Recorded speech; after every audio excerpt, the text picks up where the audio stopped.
The FBI isn't responding to reports it's investigating an Iranian-born U.S. businessman for what it described as corrupt global practices. The Associated Press has named Kansas City resident Farhad Azima as the target of the investigation. The news agency also quotes documents that indicate journalist Jay Solomon acted as an intermediary in discussing an arms deal between Azima and the UAE. Mike Hanna now from Washington. This man is alleged to have made billions of dollars from federal contracts stretching back decades. Associated Press reports that Iranian-born U.S. businessman Farhad Azima was contracted to fly weapons into Iran in the mid-1980s. This part of what became known as the Iran-Contra scandal, which involved the illegal shipment of U.S. arms to Iran. In 1991, he's said to have smuggled 18 tons of arms into Croatia during the Balkan War.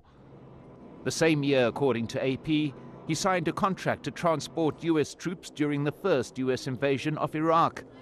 More recently, he was paid $8 billion to supply food to U.S. troops fighting in Afghanistan. And in 2015, this document obtained by AP indicates he formed a company called Denks LLC with two partners said to be former CIA operatives and the journalist Jay Solomon. Trying to balance all these different interests. Solomon was fired from his post of chief international correspondent by the Wall Street Journal Wednesday because of his alleged involvement with Farhad Azima. A prominent figure on the Washington social scene, he was also involved in what appears to be an attempt to clinch a deal to provide aircraft to the United Arab Emirates for surveillance operations in neighboring Iran. This email mentions Solomon was to present the proposal to the UAE at a lunch in Washington on April the 16th, 2015. Like the U.S., we want our sovereignty from the British.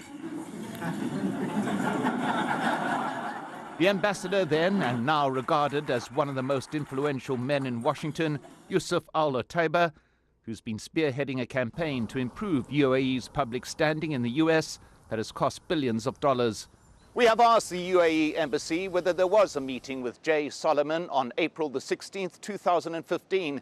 As yet, there's been no response. But the question remains whether there's been any contact between the UAE and an arms dealer under FBI investigation.